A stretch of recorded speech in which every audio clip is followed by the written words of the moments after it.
അതിന്റെ പവിത്രതയെ നാം കാത്തു സൂക്ഷിക്കേണ്ടത്. നിങ്ങളുടെ ശരീരത്തെ ഒരിക്കലും നിങ്ങൾ തിന്മയിലേക്ക് കൊണ്ടുപോകരുത്. പാപത്തിലേക്ക്, കുറ്റത്തിലേക്ക്, ഹറാമിലേക്ക്, പാപകർമ്മങ്ങളിലേക്ക്, ദുശീലങ്ങളിലേക്ക്, അനാചാരങ്ങളിലേക്ക്, ചതിയിലേക്ക്, കൊള്ളയിലേക്ക്, പറ്റിക്കലിലേക്ക്, അതുപോലുള്ളതായ മോശമായ ഇടപാടുകളിലേക്കും നിങ്ങളുടെ ശരീരങ്ങളെ കൊണ്ടുപോകാതെ പവിത്രമായ മുഹറം മാസത്തിൻ്റെതായ ആദരവിനെ നിങ്ങൾ കാത്തു സൂക്ഷിക്കണമെന്ന് വിശുദ്ധമായ ഖുർആൻ ഓരോ മുഅ്മിനീങ്ങളോടും അടിവരയിട്ട് അല്ലാഹു തആല പറയുകയാണ്. മുഅ്മിനീങ്ങളെ കാത്തു സൂക്ഷിക്കേണ്ടതുണ്ട്.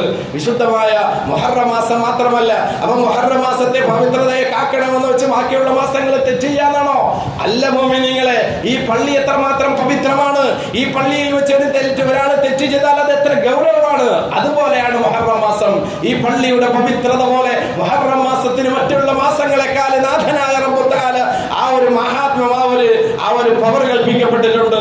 അത് നമ്മുടെ ജീവിതത്തിൽ ഉൾക്കൊള്ളുവാൻ സാധിക്കേണ്ടതുണ്ട്. മറ്റുള്ള മാസങ്ങൾ തെറ്റുകുറ്റങ്ങൾ ചെയ്യുന്ന പോലെ, ഒരാളെ ചതിക്കുന്നത് പോലെ, ഒരാളെ വഞ്ചിക്കുന്നത് പോലെയല്ല മുഹറം മാസത്തിലേതായ ചതിയും വഞ്ചനയും കള്ളത്തരവും കൊള്ളികളും എന്ന് നാം ഓരോരുത്തരും മനസ്സിലാക്കേണ്ടതുണ്ട്. നാഥനായ റബ്ബ് തആല അതിന് തൗഫീഖ് നൽകി അനുഗ്രഹിക്കുമാറാകട്ടെ.